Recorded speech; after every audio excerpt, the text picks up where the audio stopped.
नमस्कार, मैं हूं वेद प्रकाश और आप देख रहे हैं ओंकार अवामी। झारखंड में नई इबारत लिखी जा चुकी है। बीजेपी के तमाम दावे फिस साबित हुए और महागठबंधन ने धमाकेदार जीत दर्ज करते हुए तमाम अटकलों को झूठा साबित कर दिया। राज्य में एक बार फिर हेमंत सरकार का गठन होगा। राज्य में दूसरी बार चुनाव पूर्व गठबंधन के पूर्ण बहुमत की सरकार राज्य में देखने को मिलेगी। आने वाले 5 साल कितने चुनौतीपूर्ण होंगे नई सरकार के लिए, साथ ही अब तक सत्ता पर काबिज रहने वाली बीजेपी का विपक्ष के रूप में कितना सकारात्मक रवैया रहेगा। बीजेपी की हार की वजह एनआरसी, कैब, राम मंदिर और धारा 370 को भुनाने की कोशिश या रघुवर दास का चेहरा रहा। आखिर कौन सी वजह रही इस करारी शिकस्त की? इन्हीं सवालों का जवाब तलाशेंगे हम अगले 1 घंटे में। इस दौरान हमारे साथ होंगे ओंकार अवामी के संपादक अशोक पांडे, साथ ही दिन भर तमाम गतिविधियों पर नजर रखे और सभी संवाददाताओं से लाइव अपडेट्स लेने वाले एंकर दीपक कुमार, साथ ही रांची से होंगी हमारी सहयोगी कीर्ति तिवारी। शुरुआत करते हैं। सबसे पहले हम चलते हैं अशोक जी के पास। अशोक जी, परिणाम लगभग सामने है, बस औपचारिक घोषणा बाकी है कई जगहों की। पहली प्रतिक्रिया आपकी? पहली प्रतिक्रिया, बहुत संक्षिप्त प्रतिक्रिया मेरी यही होगी कि जो सब्जबाग दिखाए गए या भाजपा के केंद्रीय नेताओं ने शीर्ष स्तर पर जिन चीज़ों को पेश करने की झारखंड में कोशिश की, उनमें 3 तलाक, 370 धारा, राम मंदिर, एनआरसी अथवा नागरिकता संशोधन अधिनियम, इन तमाम चीज़ों को दिखाने के पीछे का मकसद शायद यही था कि जनता बुनियादी समस्याओं से इतर आसमान देखती रह जाए जी।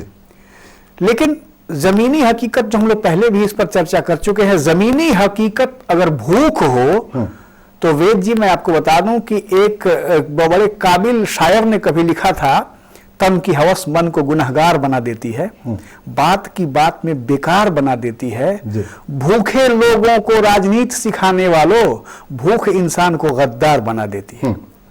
मुझे लगता है कि किसने क्या राजनीतिक गद्दारी की ये तो मैं नहीं कह सकता, लेकिन हाँ ये जरूर है कि जनता ने भाजपा से मुंह मोड़ लिया। संक्षिप्त तौर पर मैं फिलहाल पहली प्रतिक्रिया मेरी यही होगी कि भाजपा ने जो भी सब्जबाग दिखाए, रघुवर दास की सरकार ने जो वायदे किए, लगता है जमीन पर उनका कोई असर नहीं दिखा और इसीलिए जनता ने फिर से अपने जमीनी नेताओं को मोड़ने का प्रयास किया। नतीजा यह है कि आज फिर से हेमंत सोरेन की सरकार बन रही है जी।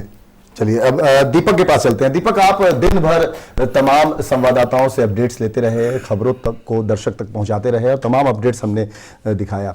आपकी पहली प्रतिक्रिया क्या होगी? क्या इसका अंदेशा था, इसका अंदाजा था कि ऐसा परिणाम आएगा?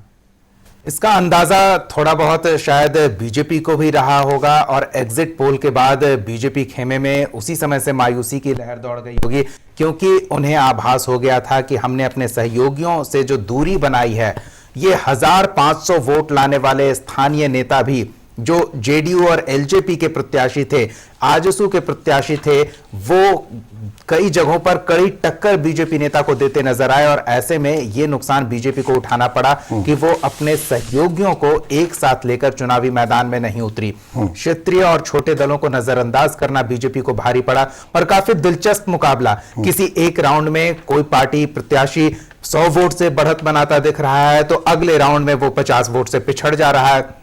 तो ये आगे पीछे निकलने का जो आंकड़ा था, ये इतना कम था कि कुछ भी कह पाना मुश्किल था। शायद यही वजह रही कि रघुवर दास मतगणना के बीच ही मीडिया के सामने आते हैं और दावा कर देते हैं कि हम तो जीत रहे हैं, साथ ही हम सरकार भी बना रहे हैं झारखंड में। लेकिन हेमंत सोरेन काफी संयंत्र हैं। शायद इन्हीं आंकड़ों की वजह से वो मीडिया से दूरी बनाए रखें और संभवतः वो आश्वस्त नहीं थे इस परिणाम को लेकर। जो आशातीत सफलता दिखा रही है महागठबंधन की, ये जो ताजा आंकड़े आ रहे हैं, और इसी वजह से वो 2 बजे तक मीडिया से दूर रहे। लेकिन जब एक सीट पर उन्होंने अपनी जीत सुनिश्चित पाई और दूसरी सीट पर काफी हद तक वो लुइस मरांडी से ऐसी बढ़त हासिल कर चुके थे पिछड़ने के बाद, खासतौर पर तो उसके बाद वो घर से बाहर निकले, सबसे पहले देशोम गुरु के पास गए, वहां आशीर्वाद लिया और फिर जब परिणाम पूरी तरह से स्पष्ट हो गए तो मीडिया के सामने आया और बेहद ही संयम तरीके से बयान दिया, सिर्फ जनता को, जनादेश के लिए धन्यवाद दिया और कुछ भी ज्यादा बोलने से वो बचते दिखे।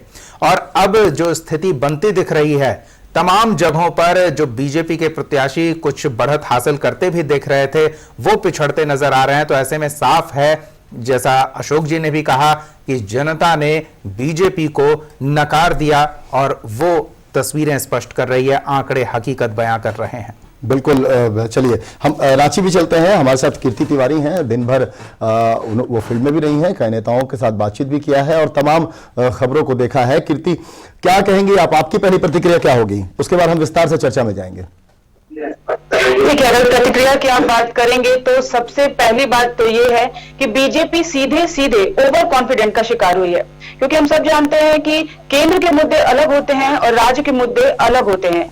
बीजेपी ने राज्य के मुद्दों को न भुना के जनता के बीच केंद्र के मुद्दों को भुनाया है, जिसका खामियाजा उसे साफ साफ ये भुगतना पड़ा है। तो कहीं ना कहीं ओवर कॉन्फिडेंट की मैं बात यहाँ पे जरूर करूंगी।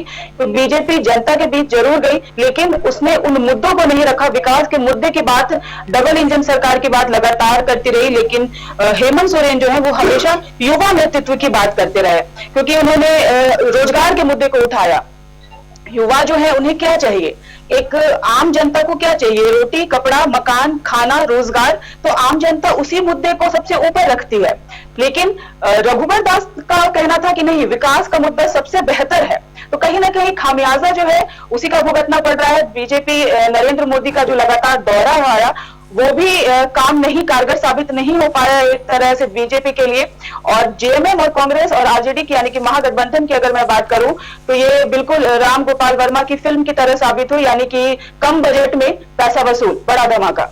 चलिए कीर्ति, पहली प्रतिक्रिया आपकी। अब आपको बता दें, पहली प्रतिक्रिया आ गई है और जो नतीजे हैं वो भी अब स्पष्ट है कि इस बार महागठबंधन की सरकार बनने जा रही है और हेमंत सोरेन इस राज्य की कमान संभालेंगे, दूसरी बार इस राज्य में मुख्यमंत्री बनेंगे। लेकिन इस बार जो है पूर्ण बहुमत की सरकार बनेगी हेमंत सोरेन के नेतृत्व में, ये इतना तय है। बहरहाल अब हम चर्चा को आगे बढ़ाएंगे, लेकिन उससे पहले कांग्रेस के जो प्रभारी हैं आरपीएन सिंह, चूंकि जश्न का माहौल सुबह में जब पहला रुझान आया था उसके बाद से ही बनना शुरू हो गया था, तो कांग्रेस के प्रभारी हैं झारखंड के, उन्होंने क्या कुछ कहा आरपीएन सिंह ने, वो सुनाते हैं आपको।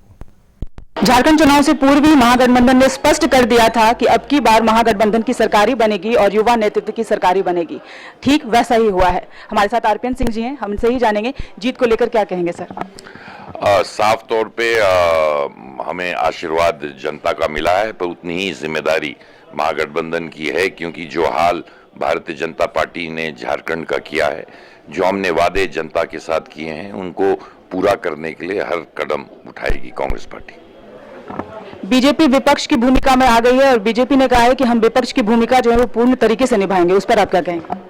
हाँ ठीक है, उनको करना चाहिए, क्योंकि सत्ता के साथ जो उन्होंने खिलवाड़ झारखंड के लोगों से किया है, मुझे पूर्ण विश्वास है कि कम से कम विपक्ष में रहकर वो जनता की आवाज और जनता की समस्याओं को उठाने का कार्य करें। अब आगे का क्या प्लान है? अब देखिए सब, अब तो सरकार बनेगी, उसमें जो हमने वादे किए थे उनको पूर्ण करने के लिए हम ठोस कदम उठाएंगे कि जनता को राहत, झारखंड की जनता को राहत मिल सके और एक बुलंद झारखंड बनाने का हमने वादा किया है और एक बुलंद झारखंड और झारखंड वासियों के लिए उनकी आवाज को बुलंद करने का पूरा प्रयास हमारी सरकार करेगी। बहुत बहुत धन्यवाद। तो ये थे हमारे साथ आरपीएन सिंह जी, जिन्होंने स्पष्ट कर दिया है कि उन्होंने झारखंड में बुलंद आवाज की बात की थी। ठीक वैसे ही झारखंड जो है एक बुलंद राज्य अब बनने जाएगा। सहयोगी संतु के साथ कीर्ति तिवारी, ओंकार अवामी, रांची। चलिए, तो ये सहयोगी हमारी कीर्ति तिवारी बात कर रही थी आरपीएन सिंह जी से। कुछ कांग्रेस नेताओं से भी बातचीत की हमारे सहयोगी ने, कांग्रेस नेताओं का क्या कुछ कहना है वो सुनाते हैं आपको। महागठबंधन की जो धाक है वो झारखंड में स्पष्ट तौर पर देखने को मिल रही है। हमारे साथ बबलू शुक्ला जी हैं, हम उनसे ही जानेंगे महागठबंधन की धाक अब स्पष्ट तौर पर झारखंड में देखने को मिल रही है। आगे की रणनीति क्या है आप लोगों की? देखिए, अब तो जनता ने स्पष्ट बहुमत दे दिया है, तो अब एक अच्छी और स्वस्थ सरकार बनाने के लिए हम लोग का जो प्रयास है उसको आगे बढ़ाने का काम करेंगे। एक कार्यकर्ता के तौर पे अगर मैं बात करूं, क्योंकि शुरू से आप लोग जो है वो कांग्रेस के साथ रहे हैं, पिछले चुनाव में हमने स्पष्ट तौर पे देखा था और इस चुनाव में जो है कांग्रेस काफी बढ़त के साथ आगे आई है, उसका श्रेय आप लोग किसे देंगे? झारखंड पार्टी का जो राष्ट्रीय नेतृत्व है, यहाँ जो हमारे प्रभारी हैं, प्रदेश अध्यक्ष हैं और जो हमारे कार्यकर्ता हैं, सबकी मेहनत से कांग्रेस पार्टी को आज इतनी अच्छी स्थिति में झारखंड में हम लोगों ने स्थापित किया है। और निरंतर ये काम चूंकि राष्ट्रीय स्तर पे या प्रदेश स्तर पे जो है बहुत सारी चीजें बदली हैं। राहुल गांधी जी, प्रियंका गांधी जी बहुत चीजों को बहुत क्लोजली मॉनिटरिंग कर रहे हैं। हमारे प्रभारी महोदय लगातार यहाँ पे समय देकर इस चीज को कार्यान्वित और उसको अमली जामा पहनाने का काम कर रहे हैं। तो निश्चित रूप से कांग्रेस अब निरंतर आगे बढ़ेगी और जनता की अपेक्षाओं पर हम खरे उतरेंगे। जेएमएम और कांग्रेस लगातार युवा नेतृत्व की ही बात करती आई है, तो अब हम कह सकते हैं कि युवाओं की सरकार है तो युवाओं के लिए कुछ बेहतर होगा? बिल्कुल निश्चित तौर पे कांग्रेस ने, आपको याद होगा, हमने घोषणा पत्र नहीं संकल्प पत्र जारी किया है और इसी उद्देश्य किया है कि बहुत सारी चीजें जो हमारे पुराने जो सिस्टम में थे तो उसको एक नए रूप में, नए स्वरूप में देने का काम। तो और जब नया रूप और नया स्वरूप होगा तो निश्चित रूप से उसमें युवाओं की भागीदारी बनेगी और हमारा राष्ट्रीय नेतृत्व युवा है, हमारा राष्ट्रीय प्रभारी युवा है, तो निश्चित रूप से युवाओं के साथ मिलकर हम लोग इस चीज को अमली जामा पहनाएंगे, सफलीभूत करेंगे। जनता ने अपना मूड बदल के इस बार एक अलग ही बयार बहाई है, तो जनता की जो उस पर कितने खरे उतरेंगे? देखिए, जब पूरे देश की जनता ने या प्रदेश की जनता, बहुत उम्मीदें हैं जनता को, पूरे जब कांग्रेस पार्टी में जनता ने विश्वास किया है तो निश्चित रूप से कांग्रेस का नेतृत्व, कांग्रेस का कार्यकर्ता, कांग्रेस की सरकार उसको जनता को ज्यादा से ज्यादा फायदा पहुंचाने का काम किया है। अगर आप थोड़ा सा इसके पिछले इतिहास को देखेंगे तो 2004 में या उसके पहले वाली जो सरकार आप देखें तो निश्चित रूप से जो आम लोगों के लिए हम लोगों ने जो काम किया है अब वो जनता समझ रही है। 5-6 सालों में जब दूसरी पार्टी की सरकार बनी और लोगों को मौका मिला और बिल्कुल रोजी रोजगार, ये मंदी, इकोनॉमी की जो हालत है, तो अब जनता समझने लगी है कि हम कांग्रेस पार्टी जो कहती है उस पर कितनी खरी उतरती है। परिणाम आ चुके हैं। एक आखिरी सवाल, पहला कदम क्या होगा? पहला कदम अब एक स्वस्थ सरकार बनाने के लिए मंत्रालयों का बंटवारा, कैसे हम जनता के बीच में जमीन के स्तर पर जाके जनता के बीच में ज्यादा से ज्यादा कनेक्टिविटी बढ़ा पाएंगे और सरकारी योजनाओं को आम जनता के पास पहुंचाने का काम करेंगे। बबलू जी, आपका बहुत बहुत धन्यवाद। तो ये थे हमारे साथ बबलू शुक्ला जी, जिन्होंने स्पष्ट किया है कि अब पहला कदम इनका यही होगा कि झारखंड में जो है एक स्वस्थ सरकार की जो परिकल्पना जनता ने की थी, जनता के जो जनादेश ने इन्हें जो वोटिंग की है उसका ये स्वागत करते हैं जनता के फैसले का, और झारखंड में एक स्वस्थ सरकार बनाएंगे। सहयोगी संटू के साथ कीर्ति तिवारी, ओंकार अवामी, रांची। चलिए, तो ये कांग्रेस के नेताओं का अब साफ तौर पे कहना है कि अब नए सरकार, जो नई सरकार है, उसके गठन की कवायद अब शुरू की जाएगी और कैसे मंत्रालय का बंटवारा और तमाम पहलुओं पर। अशोक जी के पास हम चलते हैं। अशोक जी, बीजेपी की हार को सबसे बड़ी वजह क्या मानते हैं आप? इसमें कई बातें हैं। बीजेपी क्यों हारी है इसकी समीक्षा तो निश्चित तौर पर भाजपा का शीर्ष नेतृत्व करेगा। इनके पास एक बहुत बड़ा थिंक टैंक भी है, वो लोग सोचेंगे। लेकिन प्रथम दृष्टया जो मुझे कई चीजें दिख रही हैं उसमें सबसे अहम बात यह है कि दोबारा नरेंद्र मोदी जब चुनकर प्रधानमंत्री बने तो उन्होंने कार्यकर्ताओं की बैठक में ये साफ कहा था कि विजेता को विनम्र होना चाहिए। सारे कार्यकर्ताओं को उन्होंने कहा था कि आप विनम्रता से जनता की सेवा का व्रत लें और अपने अपने इलाके में उत्साहवर्धक काम करें, विकासमूलक योजनाओं को जमीन पे उतारें। लेकिन कालांतर में बाद में यह देखा गया कि भाजपा नेताओं का बड़बोलापन इस तरह सिर चढ़कर बोलता गया कि खुद झारखंड के मुख्यमंत्री रघुवर दास भी आम कार्यकर्ताओं से दूर होते चले गए। दूसरी बात यह देखने को मिली, अभी हाल में आपने देखा होगा चुनावी मौसम में जब लोगों के नाम, प्रत्याशियों की घोषणा चल रही थी, टिकटों के लिए मारामारी हो रही थी, उस वक्त एक नेताजी हुआ करते थे, भाजपा के वो सांसद भी हैं, वो कहा करते थे कि हमारी पार्टी में आप पार्टी के नाम पर, सिंबल के नाम पर, मोदी जी के नाम पर किसी पागल को, किसी लंगड़े को, लूले को, जिसको भी टिकट दे दें वो जीत के निकल आएगा। माने ये जो कॉन्फिडेंस है, अभी जैसे कीर्ति बता रही थी, ओवर कॉन्फिडेंस, अधिक आत्मविश्वास का होना और विनम्रता से अपना नाता तोड़ लेना, कार्यकर्ताओं से अपनी दूरी लगातार बनाना और सब्ज बाग दिखाकर लोगों को गोल गोल घुमाना मुझे लगता है कि भाजपा को काफी भारी पड़ा है झारखंड में। ये पहली बात मुझे लगी। दूसरी चीज ये है कि झारखंड की जनता भी अजीब है। भले लोग किसी भी दल के लोग जनता को बेवकूफ मानते हों, जो भी कह लेते हों, लेकिन ये देखिए एक खास बात है, जनता ने झारखंड राज्य के गठन के बाद से लेकर अब तक एक इतिहास कायम रखा कि जो भी वहां निर्वाचित होकर सरकार में गया, शायद दोबारा चुनाव जीतकर वो दोबारा फिर मुख्यमंत्री बनकर नहीं आया, लगातार दोबारा नहीं आ सका। यही क्रम इस बार भी देखने को मिला, जहां मोदी और अमित शाह की आंधी चल रही थी, उस दौर में भी जनता ने उस इतिहास को कायम रखने की कोशिश की और रघुवर दास दोबारा जीत कर नहीं आए। मुझे याद है मैंने कहा था कि सरयू और रघुवर जी, वो बात में फिर चुनाव के दौरान हम लोगों ने हाँ, तो मैं दोहराना चाहूंगा कि सरयू और रघुवर का बड़ा क्लोज, बहुत गंभीर, बहुत गहरा रिश्ता है। राम रघुवर का नाम है, रघुवर को राम भी कहते हैं। तो राम ने जब जब सरयू को पार किया तब तब नया नया इतिहास बना। मैंने तब भी कहा था कि इस बार सरयू और राम की फिर भिड़ंत हो रही है, लगता है कोई नया इतिहास बनेगा जी। और हम लोग प्रथम चरण का जब मतदान हो रहा था उस समय हमने चर्चा की थी। और फिर बात वही आ रही है, सचमुच राम और सरयू के इस मेल ने एक नया इतिहास गढ़ दिया। फिर से एक नई, इसे मिलन नहीं कहेंगे, इसे ये नहीं मतलब मैंने दो नामों का मिलन, मैं तो यही कहूंगा। सरयू और राम के, मैंने रघुवर और सरयू के इस मिलन ने नए सिरे से इतिहास गढ़ दिया। बनी बनाई सत्ता चली गई और भाजपा भी वहां बेपर्द हो गई।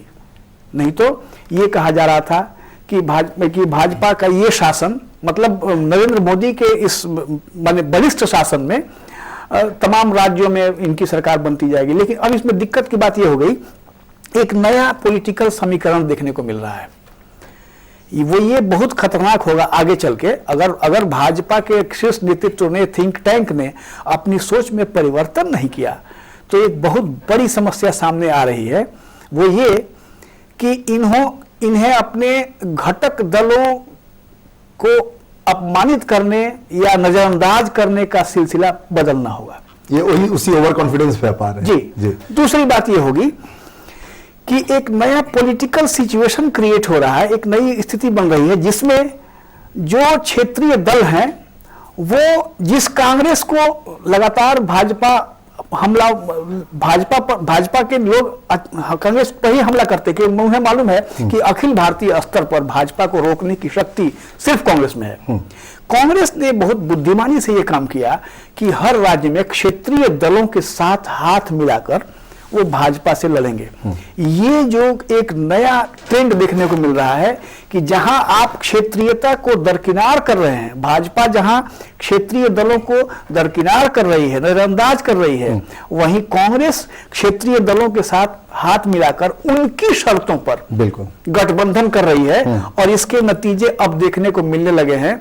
और ये झारखंड में जो प्रयोग हुआ, ये प्रयोग कल बिहार में नहीं होगा, कल दिल्ली में नहीं होगा, दूसरे प्रदेशों में नहीं होगा, ये दावे के साथ नहीं कहा जा सकता। बिल्कुल। चलिए, और भी बहुत सारी चीजें हैं और बहुत सारे ऐसे सवाल हैं कि क्या वाकई बीजेपी के हार के पीछे और क्या कारण हो सकते हैं। बहुत अच्छी चर्चा ये सामने जरूर आई है, कहीं ना कहीं ओवर कॉन्फिडेंस बीजेपी का रहा और क्षेत्रीय दलों को साथ में लेके नहीं चलना। साथ ही साथ एक बड़ी बात यह कि गठबंधन जो एनडीए के घटक दल हैं उनसे उनका बिखराव, वो कहीं ना कहीं एक बड़ा फैक्टर साबित हो सकता है। इन सब तमाम पहलुओं पर चर्चा करेंगे। सभी हमारे साथ बने हुए हैं। एक छोटा सा ब्रेक।